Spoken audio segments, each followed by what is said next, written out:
Okay, good afternoon, everyone. Thank you for joining us for our presentation. My name is Tina Higdon. I'm the Medicare coordinator for Pima Council on Aging, and we will have two of our volunteers that will be giving the presentation today. We ask for you to either put your questions into chat or wait until the end of the presentation for your questions. We do have slotted question and answer session for the very end. So with that, I'm going to turn you over to Eileen Jackson. She's going to be presenting the first half of the presentation, and then we will have a brief intermission for about 5 minutes just to stretch our legs, and then Vicki will take over the second half of the presentation. I'm not going to go over the housekeeping items. I think most people are pretty well adjusted to Zoom and all the functionality at this time. Do ask that everybody keeps their microphone on mute while we are doing the presentation. All right, so Eileen, it's all you. Okay, well, hello everybody and welcome to my first PCOA Medicare presentation for 2021. The slide that you're looking at right now is a phone number that you should save and use. What Vicki and I are going to attempt to do today is give you an overview of Medicare. Assuming you know nothing about Medicare, we're going to talk about how it all works for you. We recommend that you just sort of absorb it all in here today and save this phone number for when you leave us and you decide, oh my gosh, I have a bunch of questions I forgot to ask or that are just occurring to me. 546-2011 is the PCOA helpline. Our lovely volunteers will answer that phone number. They'll take down your information, and one of our Medicare volunteer people will call you back and talk with you directly about your specific Medicare questions. This is Medicare counseling. We neither sell nor endorse any specific Medicare plan. We're just here to help you understand how to make your decisions regarding Medicare. Next slide, please. Okay, so we're going to explain some basics. We're going to talk about help that's available for people with lower incomes. We're going to talk about how to enroll, how to make changes once you are enrolled, and then some of the Medicare hot topics that arise as you are navigating Medicare on a daily basis. Next slide, please. Okay, so Medicare basics. How do you become eligible for Medicare? Well, the vast majority of us will eventually age into Medicare at age 65, but there's a decent subset of Medicare participants who become eligible for Medicare after being on 2 years worth of Social Security disability income. In that 25th month following your SSDI eligibility, you would become eligible for Medicare regardless of your age. You must be a U.S. citizen or be lawfully present in the United States to qualify for Medicare. And you see a couple of medical conditions that are shown on this slide that can qualify you for Medicare prior to age 65. We won't go into those, but if they happen to affect you, those are some things that you can call the phone number and talk about with our specialists. Medicare is managed by the Centers for Medicare and Medicaid Services, or CMS. That is the government department that operates Medicare and Medicaid services. Next slide. This is your Medicare choices in one not so simple slide, but you will see on the left side of the slide, original Medicare, made up of all of its different parts. You see 2 solid double lines down the middle of this slide, and then you see Medicare Advantage on the right side. The 2 solid lines are meant to make you think of double solid lines on a roadway. You do not cross those double solid lines. You will either be an original Medicare participant or you will move over to the other side of the slide and be a Medicare Advantage participant. But the parts that go with original Medicare are not necessarily intended to go with Medicare Advantage. So you're going to stay on one side of this slide or another. And we're now going to start to break down each side of the slide, starting with original Medicare and how all of that works. Next slide. So Original Medicare began in 1965, and it consists of Part A and Part B. You'll see in purple on the bottom that if you are an original Medicare participant, you may see any Medicare provider in the United States who is accepting patients. The vast majority of medical providers and hospitals in the United States are Medicare providers, so this opens up the country to you in terms of Medicare providers in general. Next slide, please. So what is Part A? What is Part B under Original Medicare? Part A is your hospital insurance. So think buildings when you think of this. Payments that are made to hospitals or other healthcare institutions, rehab and skilled nursing facilities, hospice institutions. Do note under rehab and skilled nursing, we are not talking about services for long-term care, for those folks who simply live in a nursing home because they can no longer live at home. We're really talking about the short-term rehab that takes place in a skilled nursing facility following a hospital stay. That is Part A. Those costs are covered under Part A. Part B is your medical insurance, and it's most of the other stuff. It's doctor services, outpatient care, preventive services, some shots and screenings, diagnostic tests, labs, MRIs, CT scans, x-rays, your OT, your physical therapy, speech therapy, durable medical equipment, whether that's diabetes supplies or a wheelchair or a walker, and emergency and urgent care, including ambulance service to a nearest hospital. So medical services come under Part B, payments to buildings and facilities come under Part A. And again, you may see any Medicare provider in the United States under Original Medicare. Next slide. What do Part A and B not cover? They do not cover prescription drugs. A little bit later on, we're going to talk about Part D, which does cover prescription drugs. It does not cover dental care, dentures, hearing aids, eyeglasses.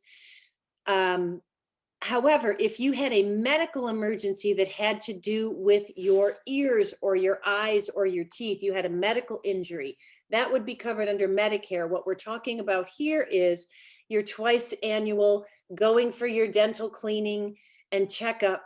That is not covered under Medicare. Getting dentures, getting eyeglasses, and your regular eye checkups, that kind of stuff is not covered under Medicare.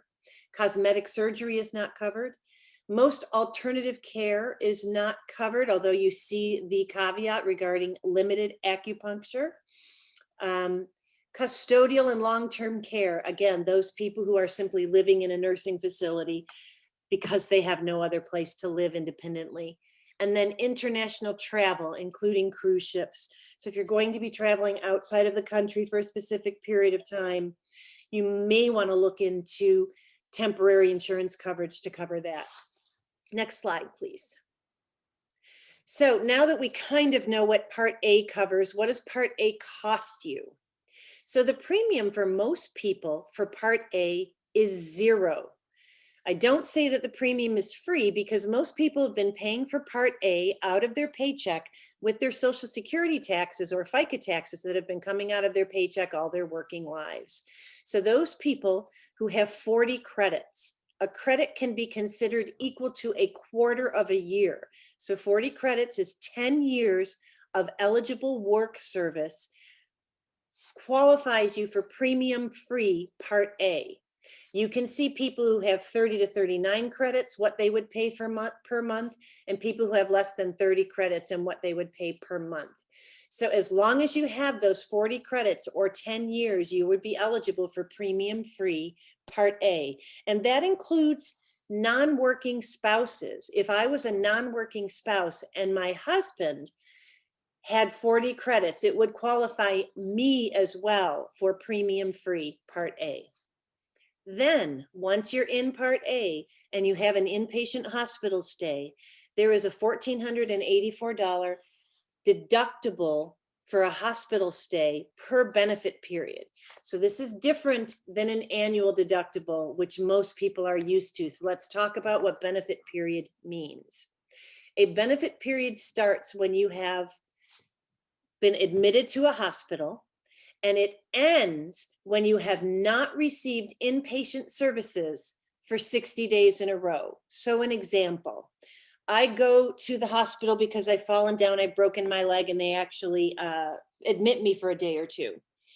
I leave the hospital, and then 2 weeks later, I go in because I've got a really bad flu, and they admit me through the emergency room.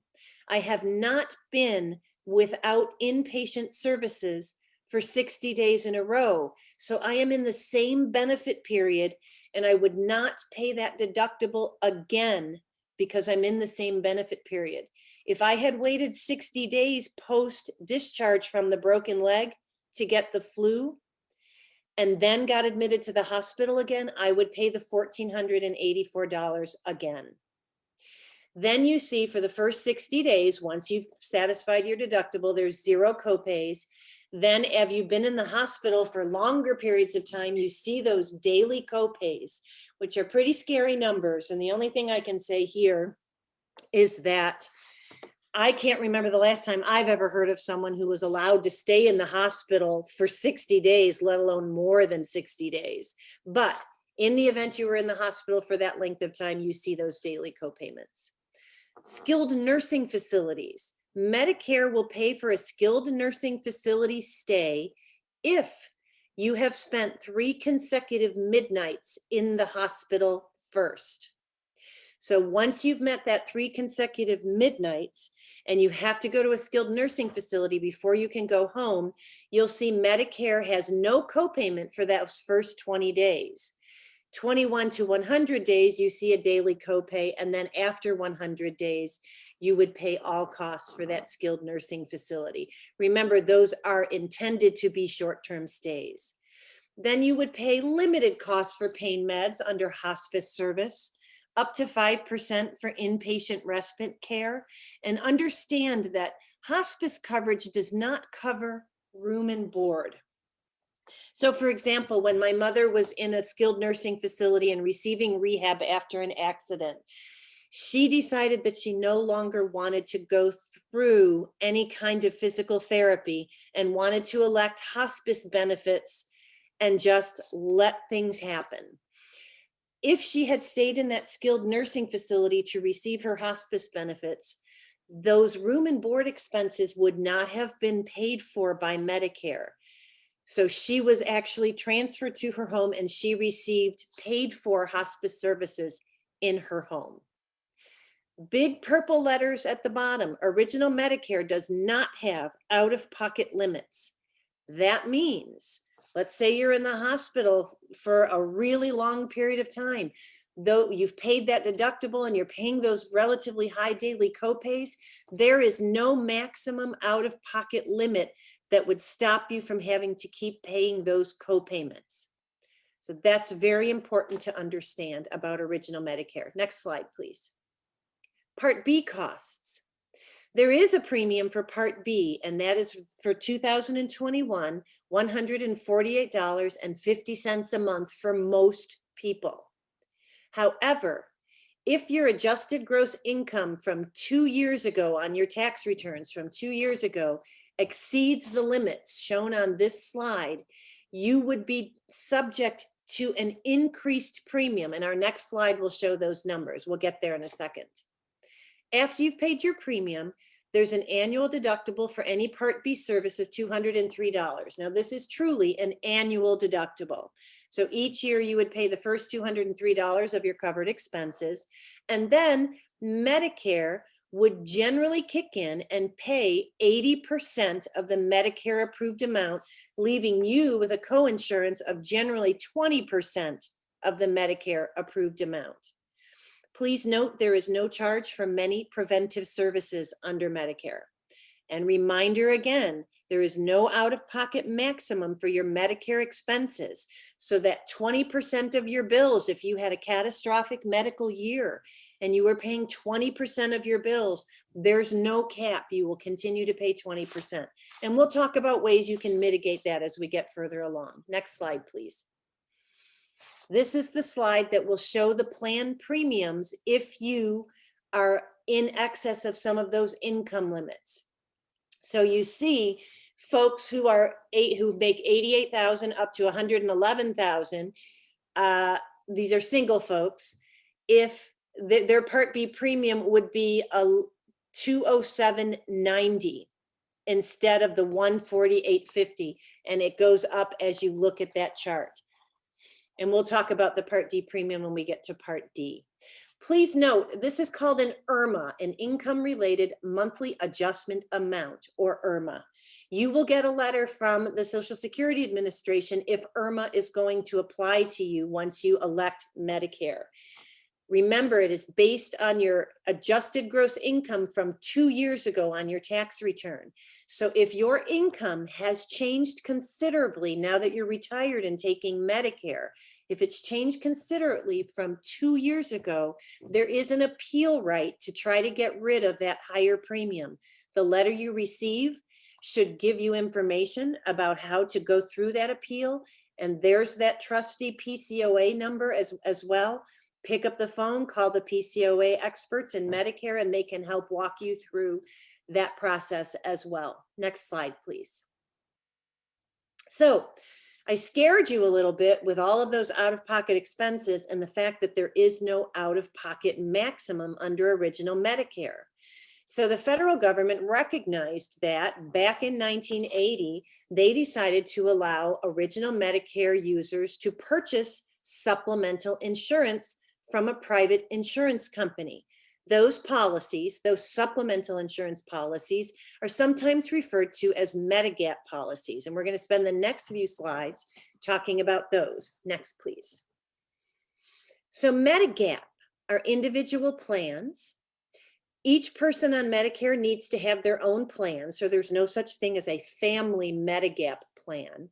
But there's a couple of other kinds of supplemental coverage, insurance coverages that are available to people outside of the Medigap option. Some retirees from the military, from the federal government, or some large employers or union plans, sometimes you have access to a supplemental plan through those entities. So it's important for you to check with your HR people to find out if any kind of supplemental coverage to Medicare exists under your particular umbrella. And then there's access for those folks who are of sufficiently low income to qualify for Medicaid. Medicaid policies or access policies in the state of Arizona generally will act as supplemental to Medicare and cover what Medicare does not. But we're going to spend our discussion talking about the private insurance plans that come under the Medigap umbrella. Next slide, please. So Medigap policies pay all or some of your Part A and B costs. You must have both Part A and Part B under original Medicare to qualify for a Medigap plan. And when you're shopping for one, either with an agent or with an insurance agent, a broker, an agent, or an insurance company, please make sure the policy says it's a Medicare Supplement Insurance policy. There are 8 different plans, and they are standardized by federal law. The plans, unfortunately, are also noted with letters A, B, D, G, K, L, M, and N. So we have Part A and B, and then we have plans A, B, D, G, etc. Nice and confusing, we understand. But the plans with the same letter offer the same standard benefits by federal law.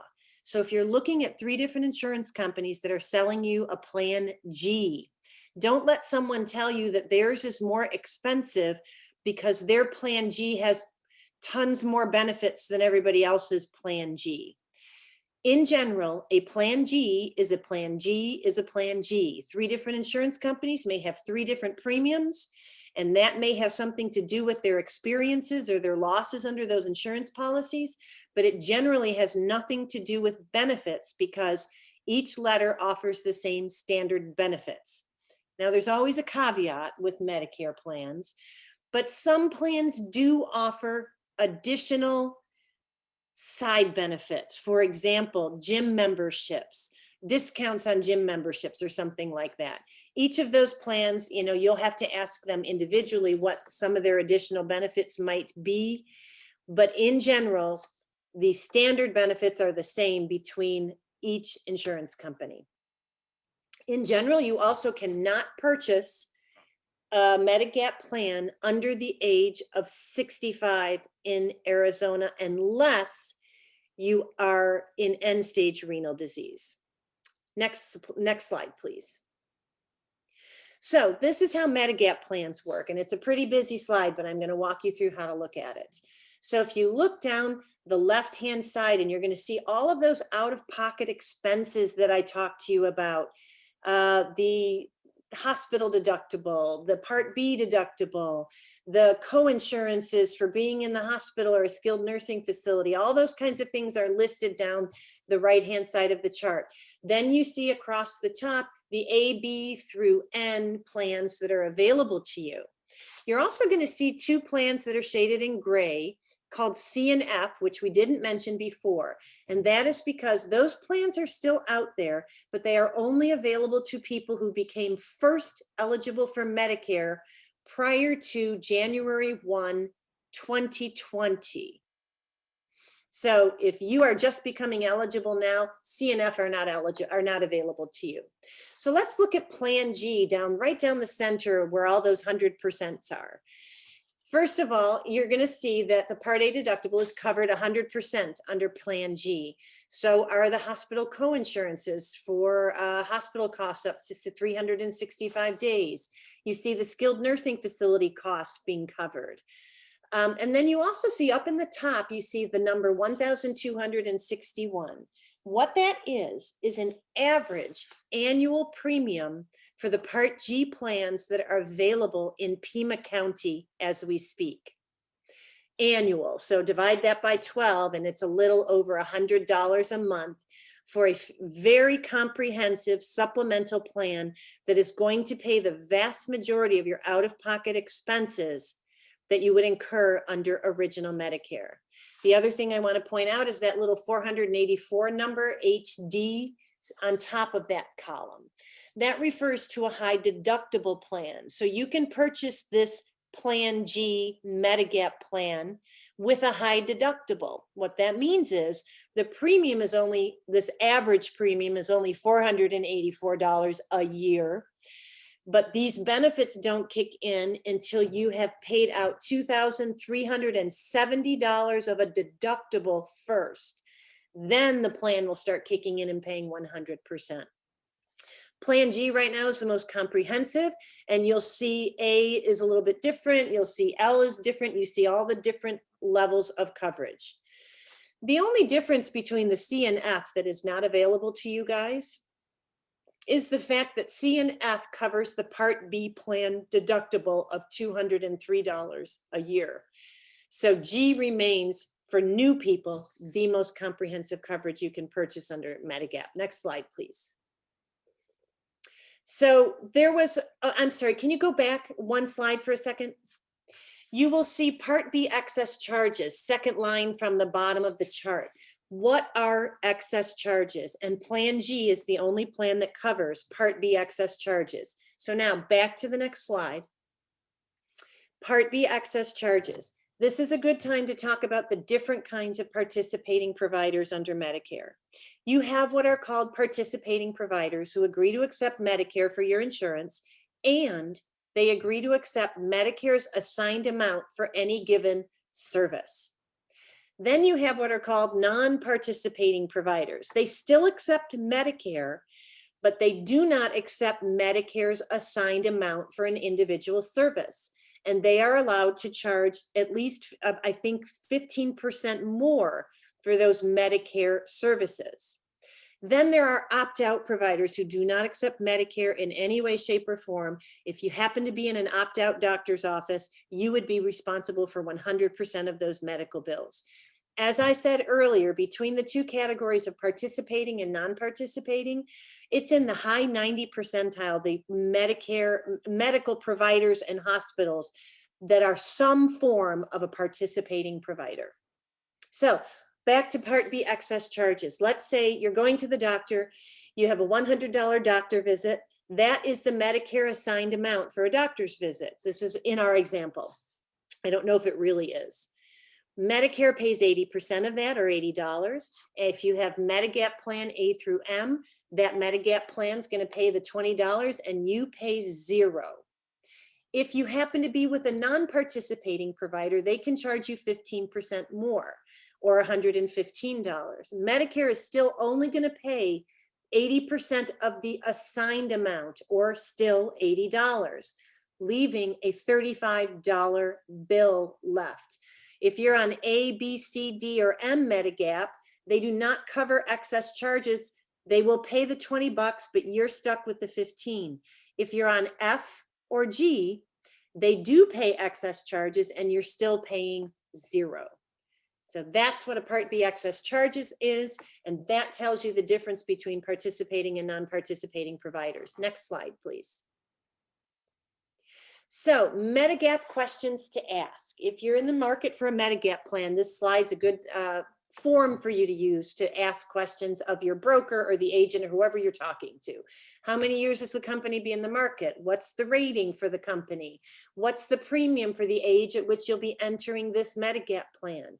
Does the premium include an enrollment discount? You want to know the answer to this because sometimes they'll have teaser rates, and that teaser rate will bring your premium down, and it might last for 2 years or 3 years, or it might gradually disappear from year to year. You want to know how much of that discount is in there that's going to be disappearing, because later in the middle of this slide, you're going to ask for a premium history to get an idea of how much these premiums go up each year.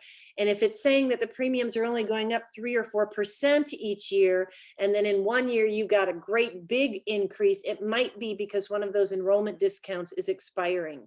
So you just want to know that it's there for your own sanity. Is there a household discount? If both you and a spouse are going to buy from the same company, do you get a discount for that? Do they have crossover billing where Medicare automatically sends any claims that are sent to Medicare over to the company, so you don't have to deal with claim forms with your Medigap plan? All you do is get an explanation of benefits later that says you don't owe a thing, which is very nice. If you do not have guaranteed issue and you have a pre-existing condition, under what circumstances will the plans accept you? And I'm going to talk about guaranteed issue here. I know Vicki will hit it a little bit in the second half, but when you first become eligible and sign up, when you first sign up for Medicare Part B, you have a guaranteed issue period for 6 months in which the Medigap companies cannot turn you down, cannot charge you more because you have pre-existing conditions, and cannot exempt your pre-existing conditions. So it's important to know that. But if you happen to be shopping for Medigap when you are outside of a guaranteed issue period, you're going to want to ask questions about pre-existing conditions. Next slide, please. Okay, so we're going to leave original Medicare for a while, cross over the double lines, and talk about Medicare Advantage. In 1997, the federal government decided that they would like to introduce some of the concepts of managed health care into Medicare. Under original Medicare, you can go to the doctor anytime, anywhere. You can see anybody. You live in Arizona and you want to see a specialist in New York City, you can do that. Medicare Advantage is going to be more like the managed care plans you're used to from your employers. If you decide to go on to a Medicare Advantage plan, you're choosing to get your Medicare benefits from a private insurance company. So this is the second time the government has invited private insurance companies to participate in the Medicare benefit program. So let's talk about Medicare Advantage and what that means. Next slide, please. Again, just another way to get your Medicare benefits. It combines your Part A and B benefits into one plan from a private insurance company. And most of these plans in Pima County, with the exception of 2 of them, also include Part D drug coverage. We haven't talked about Part D yet, but we will as we get a little further along. But understand that Medicare Advantages plans in general have A benefits, B benefits, and drug D benefits. As a Medicare Advantage participant, you have all the same Medicare rights and protections as a Medicare Original participant. They have to cover all the same things that Original Medicare covers. However, they can cover it differently. Many Medicare Advantage plans have extras like vision and dental discount programs, which vary by plan. Vicki will talk about that a little bit more in the second half. You are choosing to receive your A and B benefits through a private insurance company. They'll send you a private insurance card for their company. You would then stash your red, white, and blue Medicare card away in a safe place at home. And when you go to see your providers, you would present your Medicare Advantage private insurance card instead of your Medicare card. If you're going to choose Medicare Advantage, you should not be considering a Medigap plan. They do not work together. Medigap is on one side of the double lines. Medicare Advantage is on the other side of the double lines. Next slide, thanks. There's different kinds of Medicare Advantage plans. There are HMOs, PPOs, and an MSA. HMOs, health maintenance organizations. Generally, you need to have a primary care physician who serves as your gatekeeper for all of your medical care.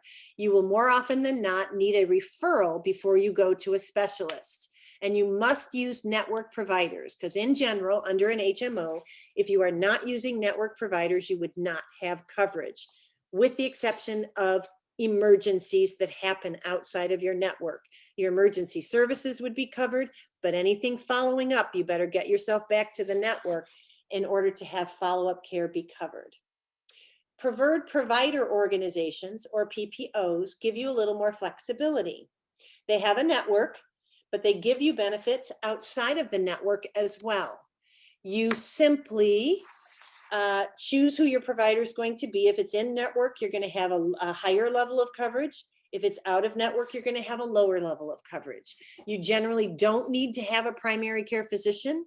You can generally go straight to a specialist without a referral.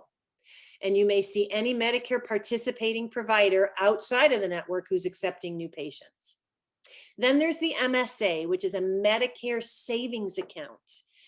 And under here, you may see any Medicare participating provider. So not those non-participating providers who accept Medicare but can charge more. And you can see anyone there who's accepting new patients. The plan, it's a combination of a high deductible and a Medicare savings account. So the plan deposits $2,000 or $3,000, depending on which plan you would elect in Pima County, into a savings account. You then agree to pay 100% of all of your Medicare approved expenses, including the full cost of preventive services, until you have spent either $5,000 or $8,000, depending on which plan in Pima County you pick. And then the plan kicks in and pays 100% of your Medicare covered benefits. And you can use that $2,000 or $3,000 deposit to defray some of your costs. That savings account is cumulative. So you turn over into the next year, the plan deposits that year's allowance, and it just continues to accumulate. If you never spend it, you just continue to accumulate it until such time that you do need to spend it on medical payments. Next slide, please. So remember, there are two kinds of Medicare providers, participating and non-participating.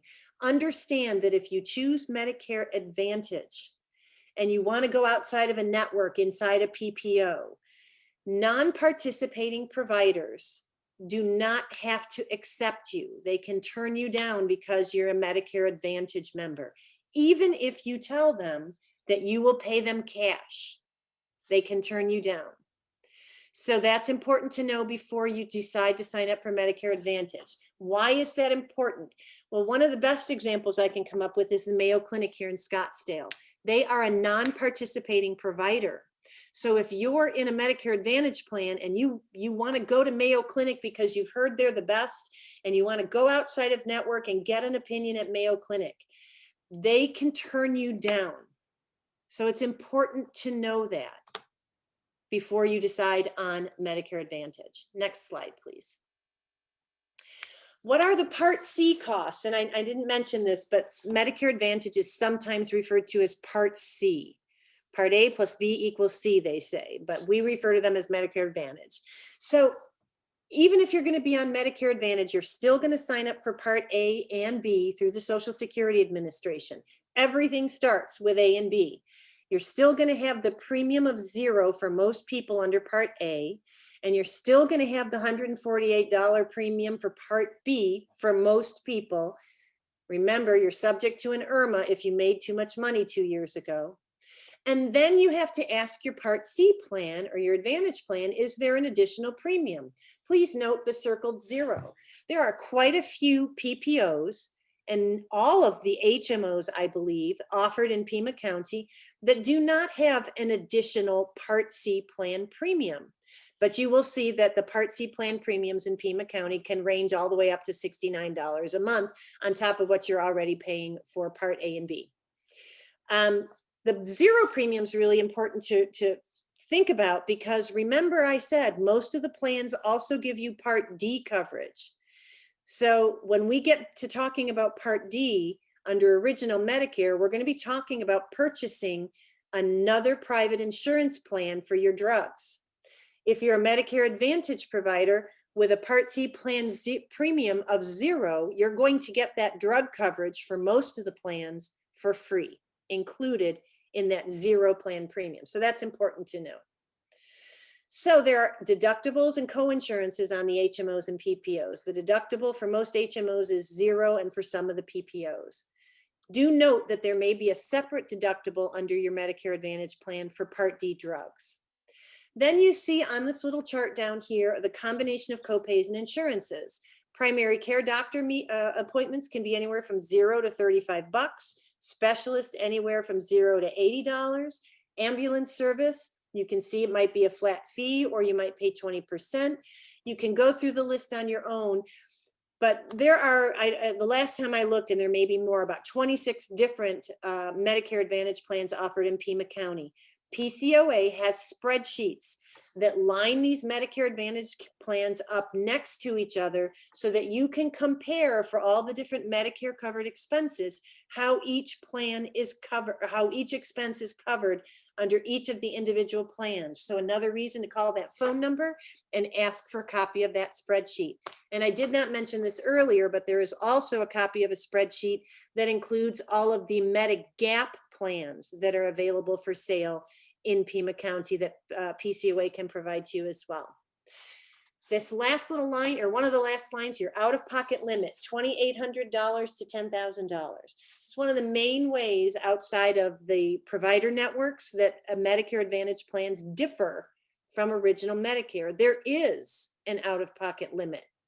If you're in that $2,800 plan, once your out-of-pocket expenses have equaled $2,800, the plan kicks in for the rest of the year and pays 100% of your Medicare covered benefits.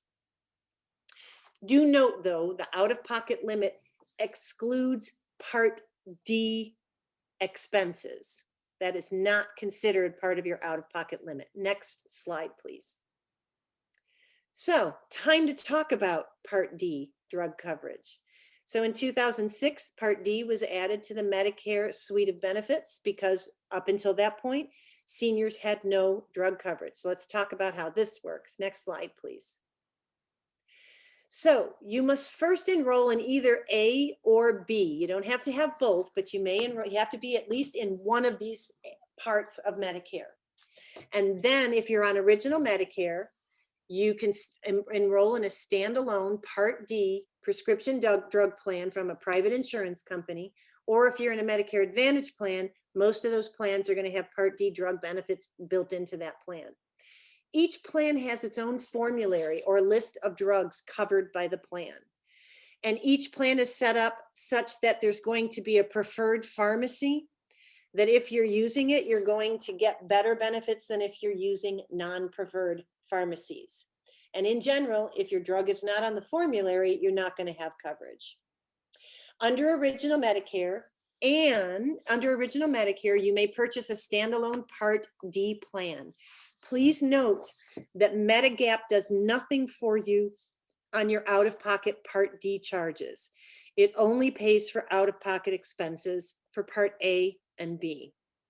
If you're going to be a Medicare Advantage member, and you've chosen that MSA plan with the deposit and the high deductible, you may also purchase a standalone Part D plan from a separate private insurer for that. But if you're in one of the HMOs and PPOs that includes Part D, you'll see the formularies that are included in that plan coverage. Next slide, please. So what are the Part D costs? The original Medicare and MSA plans, the Part D premiums for those standalone drug policies range anywhere from $6.60 a month to $105.50 a month. Under the HMO and PPO, it's included generally in that Part C plan premium, but watch out for the 2 or 3 plans in Pima County that do not do that.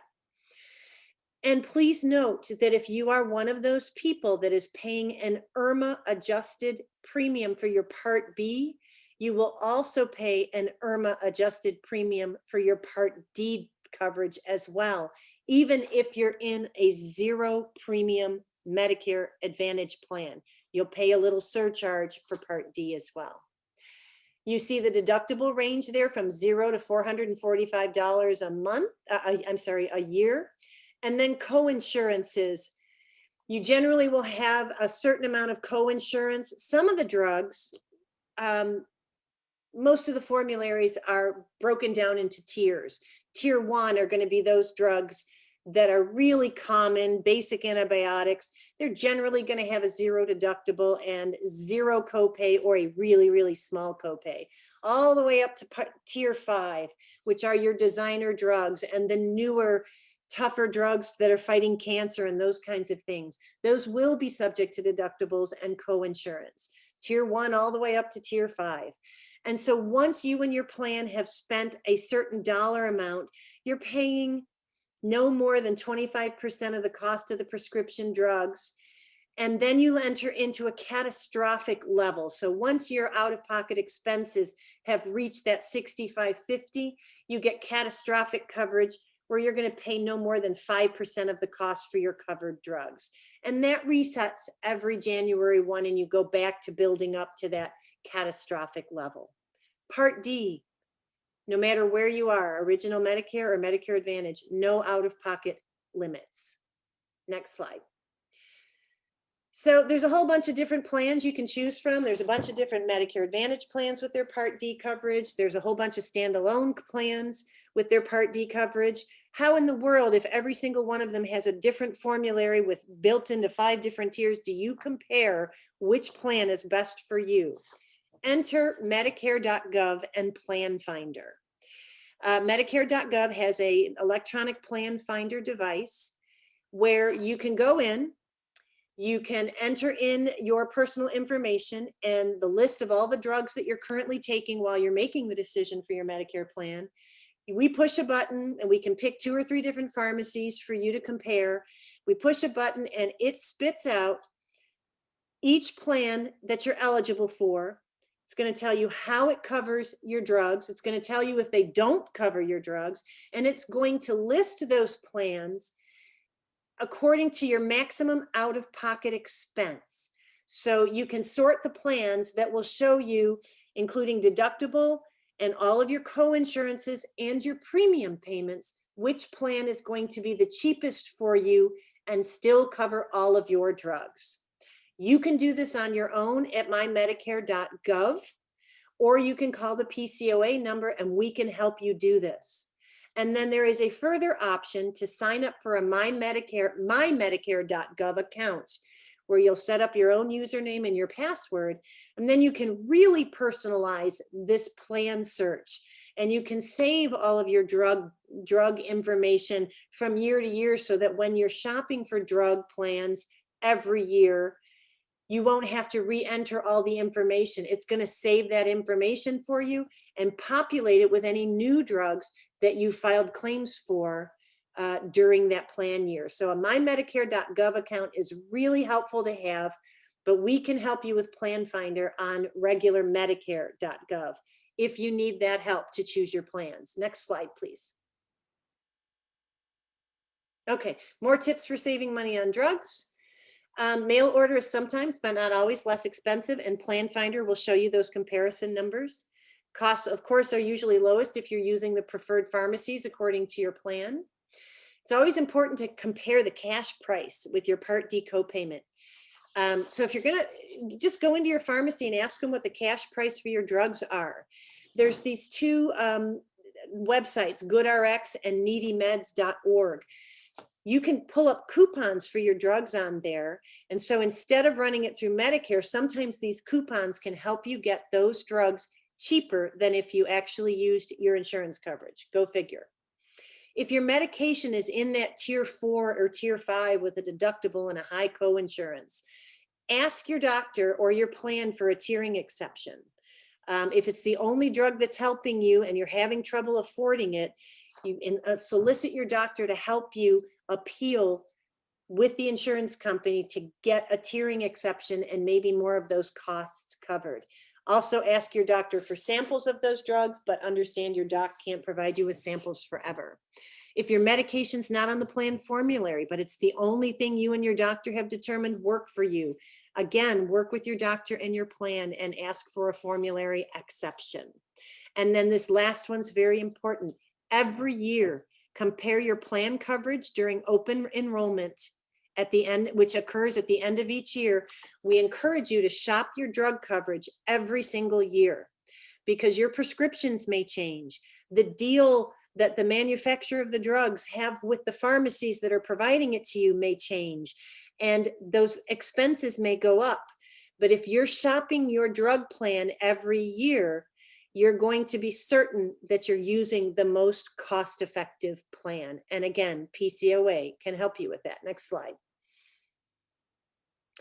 For those people who are of low enough income to qualify for it, there is extra help available that can help you pay for your Medicare premiums and your out-of-pocket expenses and for your prescription drug costs.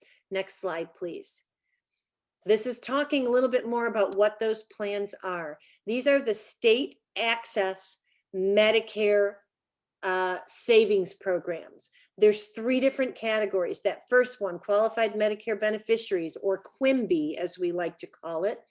You see the income limits that are there. They are fairly low, but if you qualify for that, your Part D premiums are paid for, your deductibles under Part D are paid for, your Part A and B premiums are paid for, as well as your deductibles and your co-payments. So it's very, very powerful and access benefits there. If you make a little bit more money, these other 2 categories have the same benefits. They just have 2 different income limits. They pay for your Part B premiums, not the co-pays, but they also, again, include paying for your Part D premium and deductible, but in addition, will also pay for your Part B premiums. So if you or someone you know might be meeting those income limits, PCOA can help you with those applications for those programs, or you can contact the state access office directly to apply for those programs. Next slide, please. This has nothing to do with Medicare, and it's my last slide in case you're wondering, but we do like to talk about this here. The Arizona Long-Term Care System, or ALTCS, is another benefit that's available for folks who are of limited income. And it can provide long-term care in assisted living facilities and nursing homes for those people who qualify both financially and medically. Very complex income and asset application program and a complex definition of whether or not you qualify medically. But it's important for people to know this is out there for yourself, or if you know someone who might be in this situation.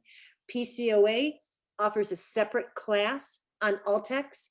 You can contact them at this phone number to find out when that class is.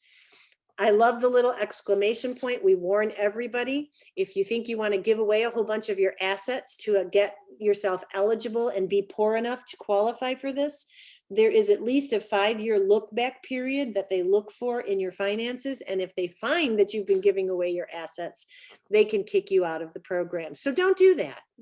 And I believe that is Eileen's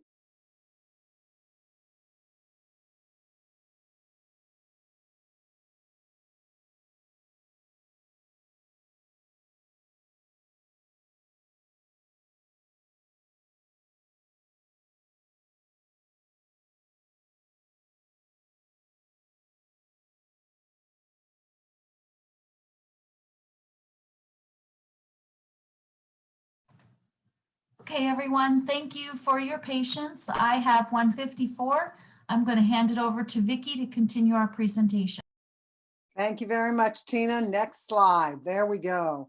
So when people are approaching this decision about which way to go, particularly we're talking about when they're first becoming Medicare eligible, we have to look at what factors are going to be important. And this is going to differ with different people.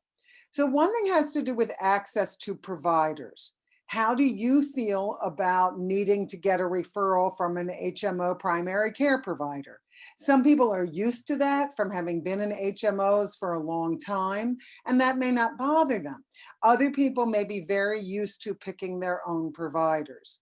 Connected to that is remembering that all of the Advantage plans have some degree of networks. So as I said, how important is it to you to be able to choose whatever doctor you want, or do you feel that that's not an issue? Do you want access to specialists outside of Pima County? The Medicare Advantage plans do not give you that. And as we said, also access to providers who do not take assignment is more difficult if you are in an Advantage plan. And when we say, do you plan to travel? There are some people that as they reach retirement age or Medicare age, are planning to be in an RV and travel around the United States all the time. And it may be very hard if they are limited to emergency coverage in other places to be out of Pima County. So that for people who are planning to travel a lot, a Medicare Medigap may work better because they can see doctors in any place. But other people, if we talk to them, would say, you know, other than a vacation once a year, they're really in Pima County a lot. And so some of the issues about provider choice may not be as important. Though also connected to that, if you have lived in Pima County a long time, are there doctors that you are attached to? And if there are, you may want to check with those offices about which Advantage plans they participate in, and also making sure that they participate in Medicare. When we talk about the health concerns and what are your current and future concerns and family medical history, the way we phrase it here is about paying monthly when you have a Medigap versus paying at the time of service, which is more of the way the Advantage plan works. So one example I could give you is that for someone who knows that they already have some sort of chronic condition and are going to need to see a certain number of specialists, they may want to purchase the Medicare, the Medigap, because then they don't have to worry about how much it's going to cost each time if they know that they can cover that as a monthly expense of that premium. I like to use a little of example. If we had twin sisters and they're in really good health from 65 to 75, and one's been in an Advantage plan and one had a supplemental, the Medigap, the one with the Medigap has paid out more if they haven't seen any doctors. But then from 75 on, she's again only going to be generally paying her premiums, whereas the sister who went into the Advantage plan would have more expenses at that time. If you are under 65 here in Arizona, you cannot get a Medigap with the exception of those with end-stage renal disease. And again, when looking at the cost of medications may also lead one to make choices in certain directions. When we talk about the extra benefits, the hearing exams or the vision test, I think it's really great to take advantage of all of the additional benefits, but I think it's important for people to understand what they will be paying overall so that they don't let the twice a year dental cleaning be more important than what it's going to cost them every single month. Next slide, please. So again, big choices. You might see this on commercials. You may not be getting all the Medicare benefits you're entitled to. There are these different ways that people get their Medicare benefits. Original Medicare with the Medigap and the standalone Part D. That new Advantage plan, the Medicare savings account with a standalone Part D, or an Advantage plan. Or many people may be eligible for some of the retiree plans, or some people may be lower income and be eligible for access. When they are advertising on TV, they are generally pushing Advantage plans. And while the Advantage plans may be less expensive at the onset, that is not always true depending on people's medical situations. Next slide, please. And here's another chart to give you a lot more information. Now, one of the things is when we talk about original Medicare and someone then having a Part D plan and a Medigap plan, they can know that those premiums, along with the copays on drugs, are going to be pretty much all of their costs for the things that Medicare covers. With the MSA, again, it depends on how much medical care someone uses. And that's also very true with the Advantage plans. If I had two people in Advantage plans, one might get off just paying that Medicare Part B premium because they have so few medical expenses, where someone who had to see a lot of doctors would have a lot of expenses, even on that Advantage plan. So it's something for people to think about what method is going to work best for them. Next slide, please. If you are looking at Advantage plans and looking at HMOs or PPOs, the issue of the network is extremely important. Are doctors and hospitals that you want to use in the network of that plan? And that would be something from our spreadsheets where we don't have the information about the networks, but you can get that from those plans before you make a decision. And how about the prescriptions? Are those on the formulary? Those are things you'd want to know. Some of the bigger Medicare Advantage plans do some contracting with providers outside of the home area. So you may want to look into that if you think you're going to be traveling outside the area. What situations are considered emergencies? That would also be important to know. And what extras do they throw in? Are there costs in addition to the Part B premium? How much will your prescriptions cost under a particular plan? Those are the kinds of things to look at. There are also on our spreadsheets, there are a 1 through 5 star ratings, and that may help some people make a decision to go with something that's a 3, 4, or 5 star rather than something that only has 2 stars. Next slide. There are also here in Pima County a couple of special Advantage plans. There are some of them for people who have chronic healthcare needs like COPD, diabetes, heart disease, end-stage renal disease. There are also some for people who live in nursing homes. Now, just because someone has diabetes does not mean they have to go into those plans. They may want to because those plans may be offering some additional services for them. We have information about those plans. There are also 3 plans available for the group that we call dual eligible, people who are on Medicare and eligible for access because of their limited income.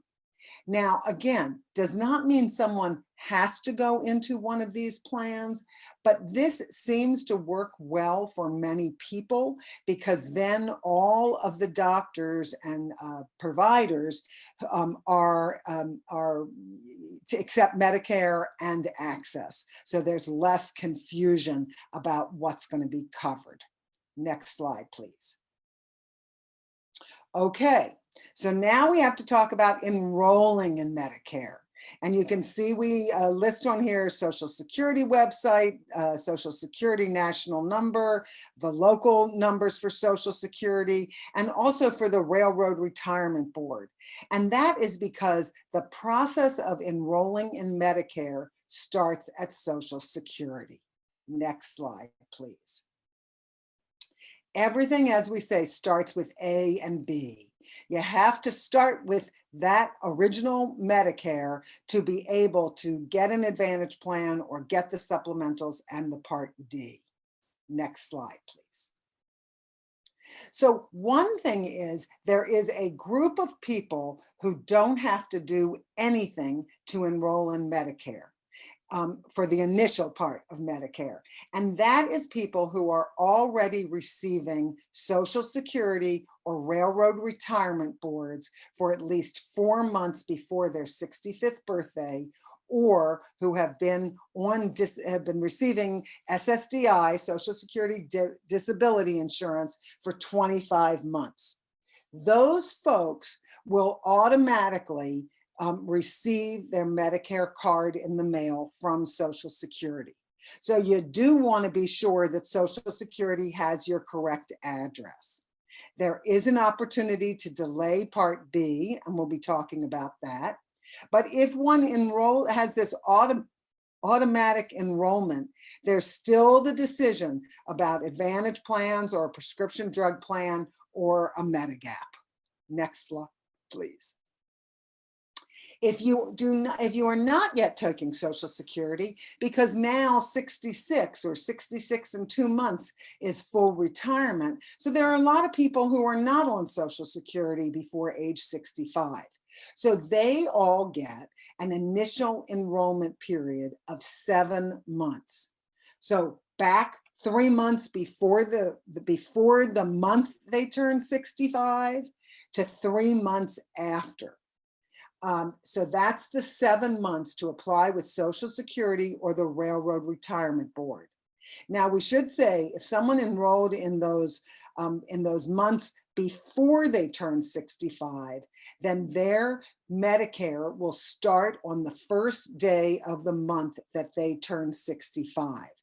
If someone delayed, let's say my birthday was today in March, and I waited until April, May, June to sign up for Medicare, my Medicare enrollment date is going to be delayed, and that could affect things. But if I did it within this 7-month period, I wouldn't be paying anything extra, but I would not have my Medicare starting this month.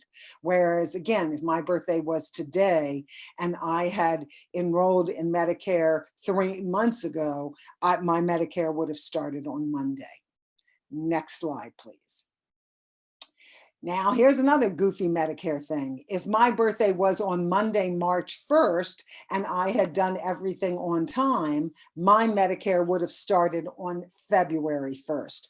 Because if your birthday is on the 1st of the month, your enrollment period is the 4 months before your birthday and only 2 months after.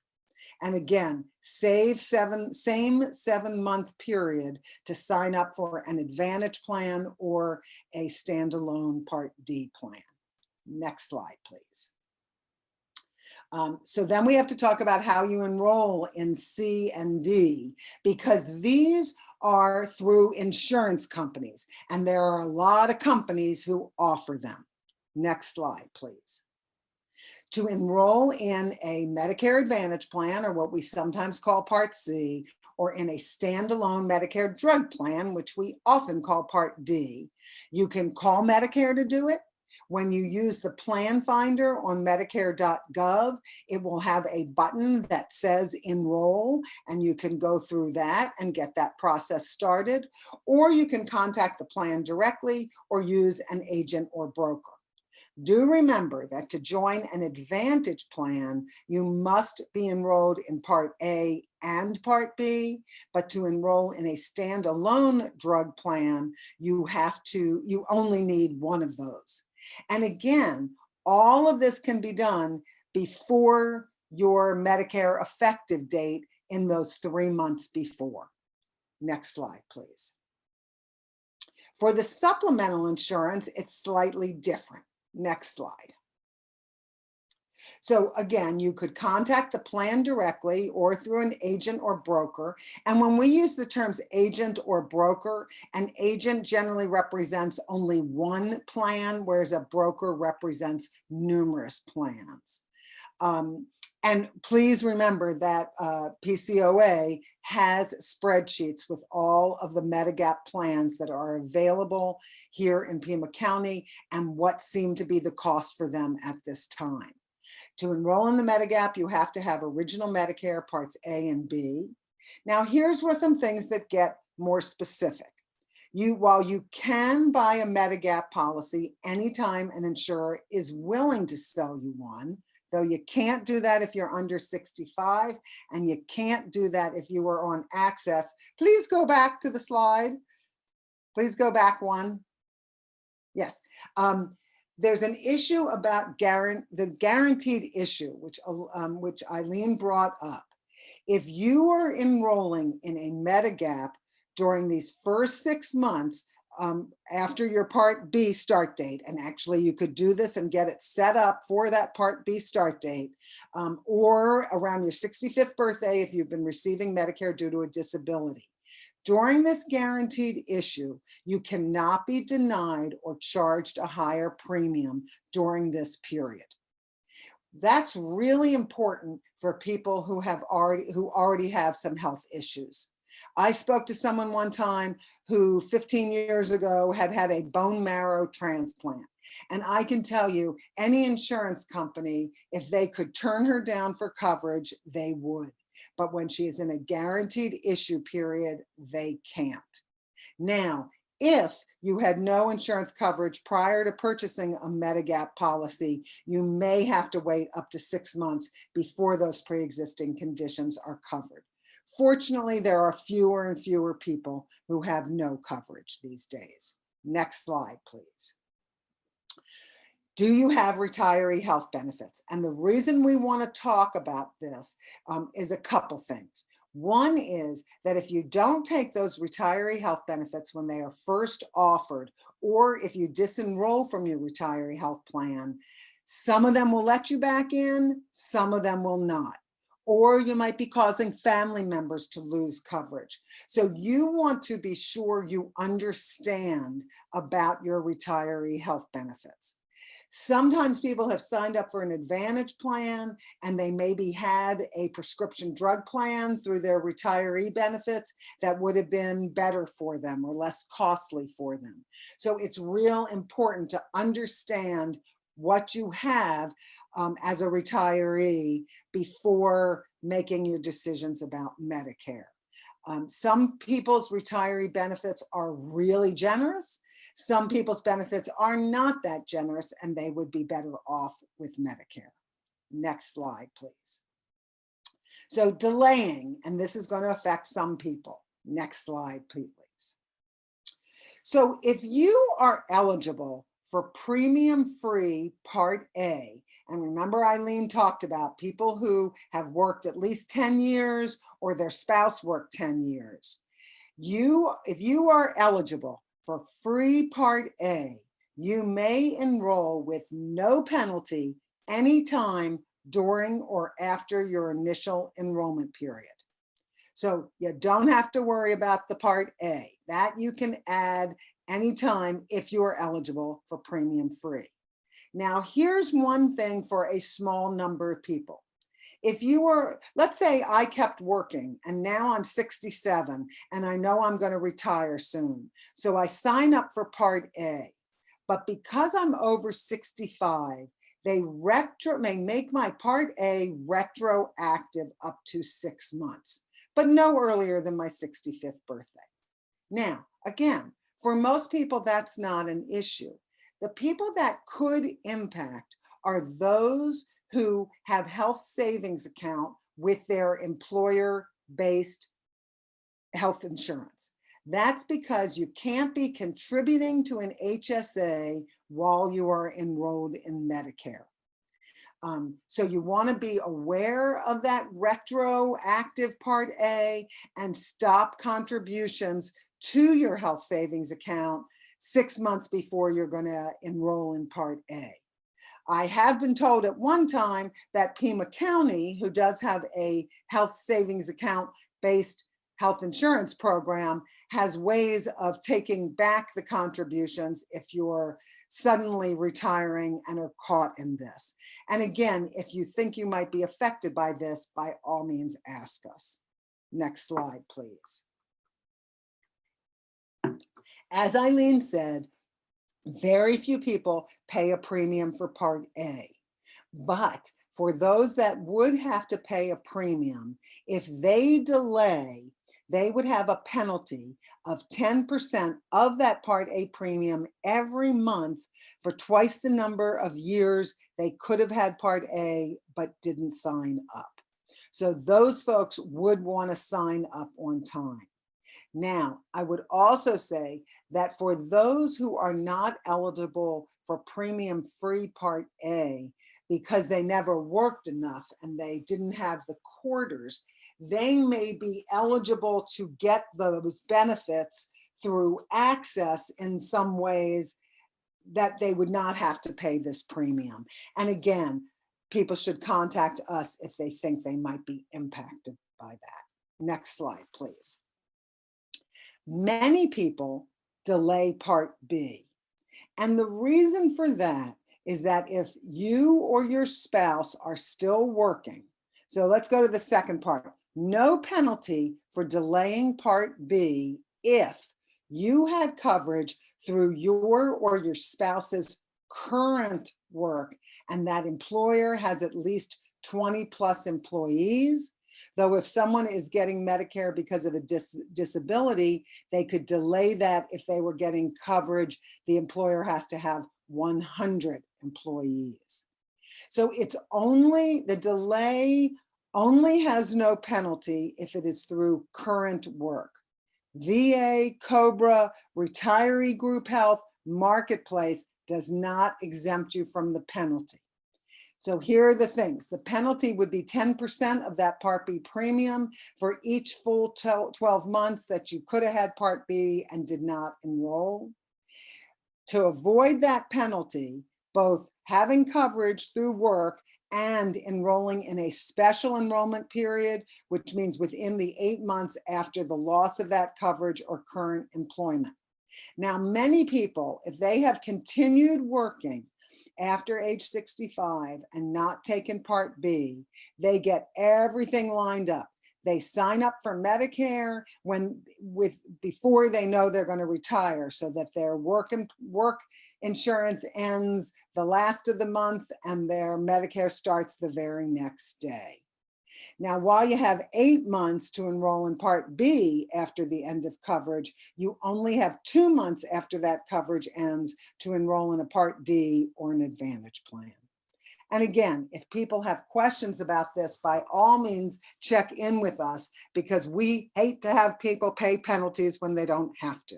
Next slide, please. Medicare also has a general enrollment period. So if someone missed an initial enrollment period and a special enrollment period, every January 1st through March 31st is a time to enroll in Part B and Premium Part A.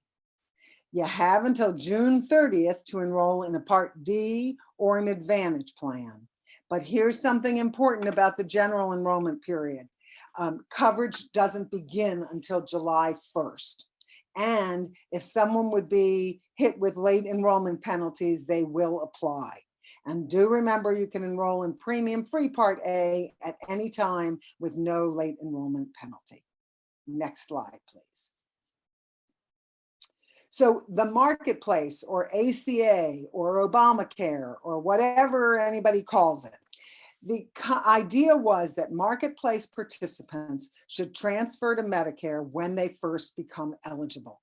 And the reason for that is that the subsidies end if you're eligible for premium-free Part A, whether you sign up or not. If you do pay a premium for Part A, then you might be able to stay on marketplace.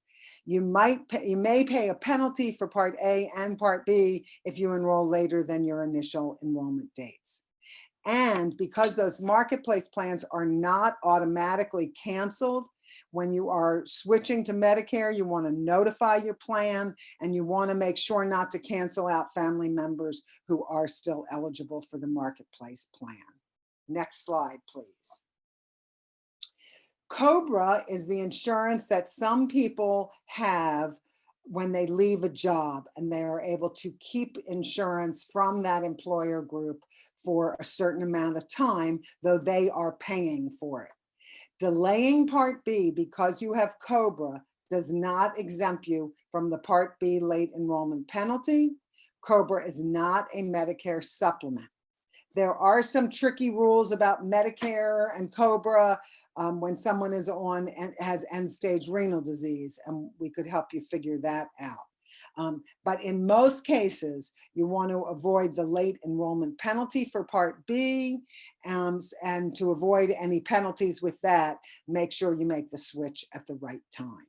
Next slide, please.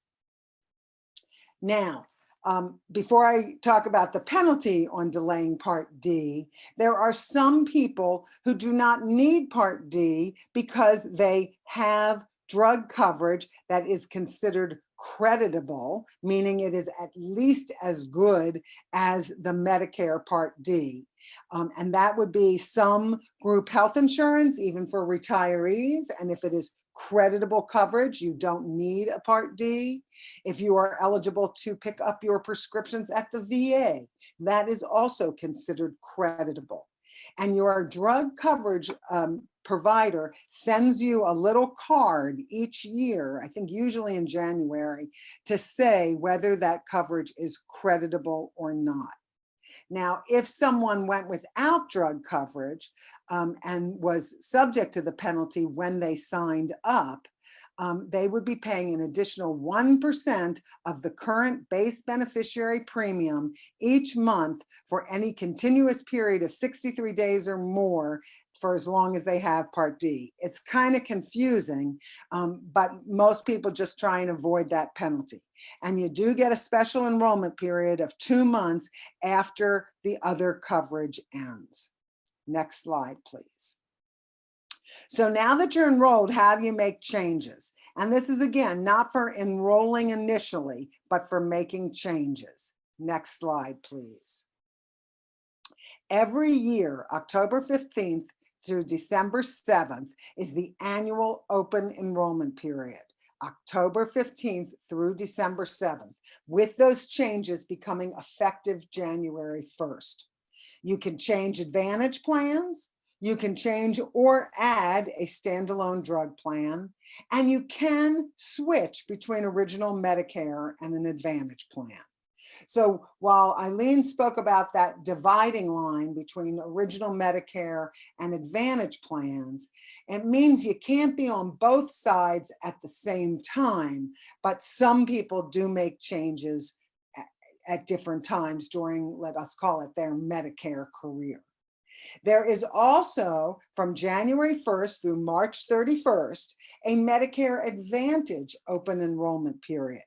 So this is only for people who are in Advantage plans as of January 1st, and they can switch Advantage plans, or they could go back to original Medicare and pick up a standalone Part D. If they were planning to do that, if they were planning to go back to original Medicare, they might be subject to underwriting for a Medigap. And that's something we would always suggest checking into before you make the decision to switch back. Next slide. There are also some special enrollment periods for individuals at different times. So one thing is, if you move from your plan's coverage area, I might be in an Advantage plan here in Pima County that I'm very happy with, and then for some crazy reason, I decide to move up to Phoenix. I'm going to need to sign up for a different plan up there, but I would also have the right to go into original Medicare and get a Medigap, and we can talk more about that. If you move into or out of an assisted living or skilled nursing facility, Doesn't mean you have to make a change, but you may want to. Let's say that there is an Advantage plan that's a special plan that comes to your facility. Well, that might be really good for you. So you would have that option. If you have developed a chronic condition and it is covered by a special needs plan and you want to make that change, you can. Now, let's say, oh, if your retiree plan is ending, you get the right to go into a new Medigap or into a Advantage plan, and that's a special enrollment period for you. If we had a 5-star plan here in Pima County, we could all enroll in it any time, but we don't. We have a 4.5 is about the best we get. And any plan, if it is discontinued, you get the right to make changes. And I will just tell you that I had someone who thought she had to wait till the open enrollment period, and that really slowed her down from making some changes. So when in doubt, check with us. Next slide, please. Also, for those of lower income, those who are on access or who are getting extra help, or who are in the Medicare savings programs, QIMBY, SLIMBY, and QI1, during the first 9 months of the year, they are allowed to make a change once each quarter, and then they have also the open enrollment in that 4th quarter. Again, does not mean they have to make these changes, but it means they have the option of doing so if they determine that that's in their best interest. Next slide, please. How to make these changes. So, and again, remember, after March 31st, I can't change my Advantage plan till the next open enrollment period, but I would just enroll in a new Advantage plan, and that's how I got switched. Same thing with drug plans. If I've already on original Medicare, I just change which drug plan I'm signed up in. If I want to leave original Medicare to join an Advantage plan, during that open enrollment period, I just enroll in the Advantage plan, and that will kick me out of my original Medicare. If I want to leave an Advantage plan to go back to original Medicare, the easiest way is to enroll in a standalone drug plan, or I could call Medicare, or I could sign a letter with the Advantage plan stating that I wish to disenroll. Next slide. Important to know, there are some times that come up with automatic disenrollment. If I enroll in a standalone Part D plan, that will disenroll me from my Part C, my Advantage plan. If I enroll in an Advantage plan, that will disenroll me from original Medicare and a standalone Part D plan. The only exception is that Medicare savings account, because that you would need a standalone drug plan. Next slide, please. When can you switch Medigap policies? So one thing again is, because of the issue about guaranteed rights, if someone got into a Medigap policy when they had a guaranteed right, they might never switch from that, because when they would make a switch, there would be the underwriting, and they may not want to go through that. But again, when you have a guaranteed right, you cannot be denied or charged a higher premium for health conditions if you enroll during your initial 6-month Medigap guaranteed issue period. Or other times within 63 days of leaving your Advantage plan's coverage area, or 63 days after a Advantage plan or a Medigap plan was discontinued, or a union employer retiree plan was discontinued. Those are the guaranteed periods. Otherwise, an insurance company will sell it to you, but they may ask health questions, and you might have to pay more because of your age. And it is illegal for them to sell you a policy if you are on access. Next slide, please. There are also 2 other trial periods. So let's say I join a Medicare Advantage plan when I'm first eligible for Medicare. But during my first year on that Advantage plan, I decide I don't like it. I could switch to original Medicare, and I am guaranteed the right to buy any Medigap policy. Or if when I started on Medicare, I had original Medicare and a Medigap policy, then 1 year I decided to try out an Advantage plan. I have that 1 year to try it out, but during that year, my only guarantee is to get my former Medigap plan back. Next slide, please. So paying premiums. So if you are already receiving Social Security or Railroad Retirement Board payments, they will make automatic deductions from those retirement payments. They will take that Medicare premium before you get your hands on it. But since we know that many people are getting taking Medicare before they are getting Social Security, the Medicare will arrange payments with you. You can arrange to do easy pay. You can pay with credit card, a bank card, a draft, bill pay. Medicare will send a quarterly notice of the premium due. It's monthly if you are subject to the IRMA. And I have come on 1 or 2 people who started Medicare before they were getting Social Security, and they were, dare I say, inconsistent about paying their Medicare premiums. So there's a second notice which says, you know, payment due. And when Medicare sends that third payment, it has a date on it, and it says, if we do not receive this payment by this date, your Medicare will be discontinued, and then it will take a while to get it back. So if you think you are going to have a hard time with that, you might want to set up that easy pay or figure out how you're going to make sure to make those payments. For the Medigap, for the Advantage plan, or for Part D, you can set it up to be deducted from Social Security. You could arrange for automatic deductions or make payments. They will either send you statements or a coupon book. Next slide, please. Okay, so now we're going to talk about a few other things. And this has to do with observation stay.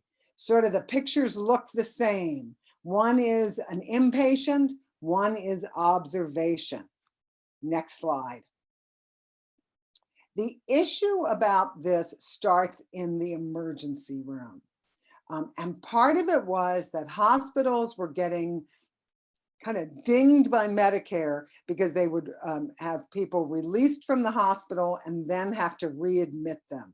So many hospitals have taken to leaving people on observation status. There are a couple of ways this might affect people. One thing is, if I am admitted to the hospital, then it's Part A, and then I have that initial deductible, but then no copays for 60 days. Whereas if I am on observation status, everything is under Part B. The other thing about that is if I am an inpatient for 3 nights, then I would be eligible for that qualifying stay at skilled nursing. If I am on observation status, I would not qualify for that. The other impact is that if I am inpatient and I say, oh, I forgot my blood pressure pills or something like that, they could get them for me. Whereas if I am on observation status, my Part D drugs received while in the hospital may not be covered, though I may have ways of getting reimbursed on that. This is less of an issue for people on Medicare Advantage plans, but it is always worth asking about admission status. What is at the bottom part of this slide is also the issue about if you are discharged from if you feel you are being discharged from the hospital too soon, you can appeal before leaving the hospital. And all of the hospital staff who deal with people being let out from the hospital know about Levanta. That is the company that deals with these appeals. And this is only if you feel you are not medically ready to leave. There is also, you know, again, the advanced beneficiary notice about how to appeal. Next slide, please.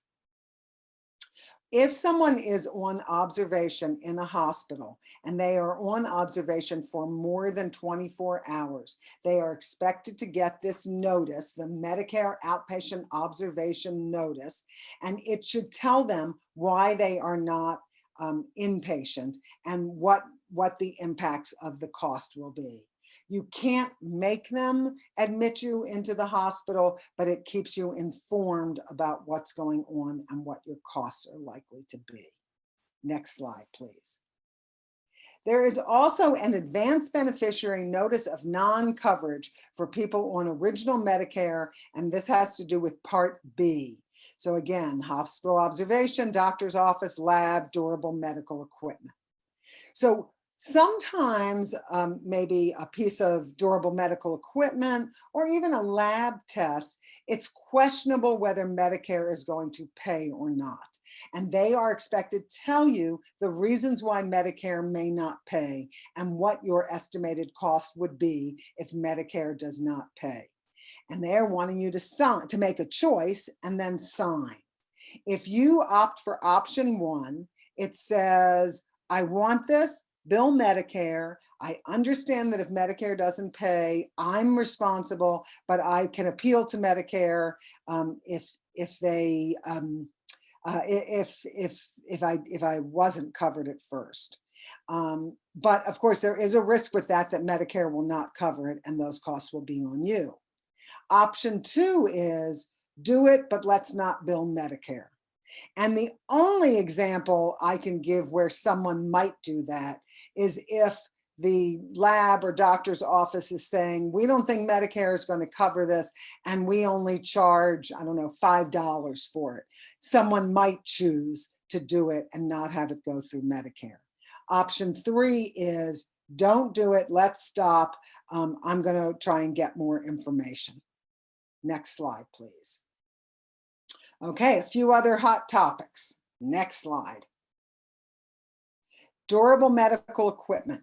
This is only a partial list of all the kinds of things that Medicare will cover if they are medically necessary. You must have a doctor's order and you must use a Medicare enrolled supplier. There's been a lot of fraud in the durable medical equipment. Next slide, please.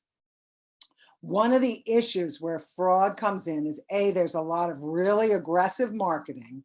And the other thing is, if you were on original Medicare, you want to ask if that supplier takes assignment and get that answer in writing. Because if they don't take assignment, Medicare is only going to pay so much and they're going to bill you. With Advantage plans, you want to be sure you are using approved network suppliers.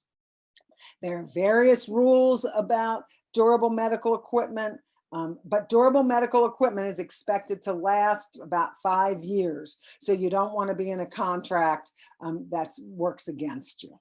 Next slide, please.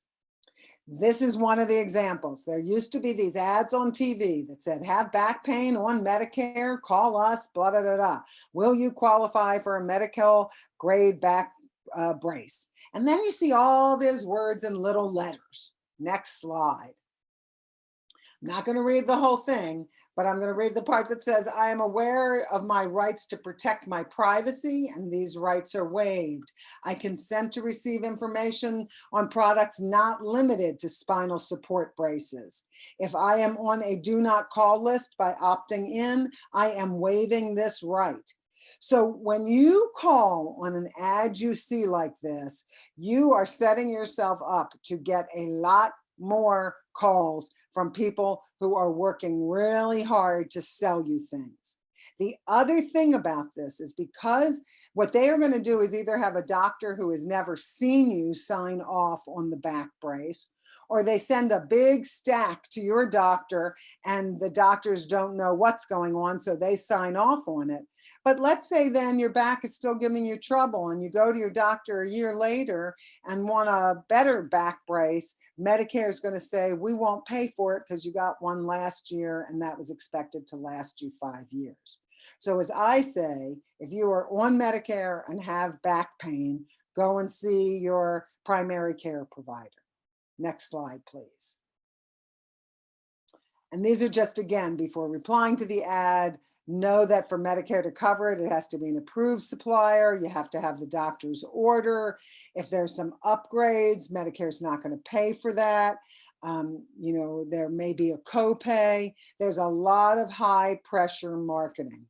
Many of you may have also seen the ads with a former football player talking about Advantage plans. And when I stopped the TV and looked at that information, what I saw was they don't even have to tell you about all the Advantage plans in your area. And they lump together all the benefits that may only be available to low income groups and their special needs Advantage plans, not all of them. So they can be rather misleading. Next slide, please. We do advise you to look over the Medicare summary notices that you can see online if you have a My Medicare account or you get them in the mail, and also the explanation of benefits for your drugs and also for your medical services. The reason for this is A, if Medicare didn't approve something, you might have a doctor about to bill you, and it might be something that you could appeal and get Medicare to cover. Also, there is the potential for fraud. If I got a Medicare summary notice and it had a visit to a doctor and a date that I had no memory of, someone might have been using my Medicare number and been seen on that. So you want to keep track of the dates you have services, make sure everything is legitimate, make sure that the service was covered, and appeal, because there are limits on how long you can appeal claims. Next slide, please. And there's a lot of fraud in Medicare, 8 to 10% of Medicare savings, roughly $60 billion a year. If something looks suspicious, call us and we can help you sort that out, and we can help you file a claim for fraud. Next slide.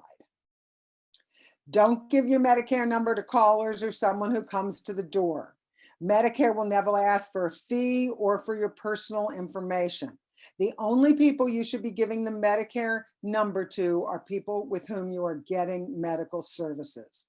Beware of free services that ask for your Medicare ID. Now, some of that, in the old days when we used to go to health fairs, they would sometimes maybe even have an RV there doing mammograms. Well, they are going to need a Medicare ID because they can bill Medicare, and it's a preventive service for you, so you may not have to pay anything. But be leery if you were at a health fair and they were doing blood pressure checks. They don't need your Medicare number for that. Also, look over the summary notices so that you're detecting any problems or any mistakes, and report things if you think fraud is involved or a plan isn't following the rules. And do make sure Social Security has your correct address. Next slide, please. This is something you can look over. I'm not going to read it all, but it's the rules for insurance agents and insurance brokers, what they are allowed to do and what they are not allowed to do. And one thing they are not allowed to do is if they are doing they're not supposed to call you unsolicited if you haven't contacted them to reach out to you. And if they're meeting with one person in, let's say, a public area at your assisted living center or something like that, they are not supposed to be contacting you, asking you then for a meeting. So learn what the rules are. What we sort of say is, if someone breaks those rules, what other rules are they breaking? Next slide, please. And help is available. We have staff and volunteers, and this is the phone number so that we can help you sort all this out. And this is what we do, and we enjoy doing it. We're going to take questions in just a minute. What I would say is, if you are not right up against a deadline, give yourself a break from all this information after a little while and then look at it again tomorrow. But we are open for questions, I believe.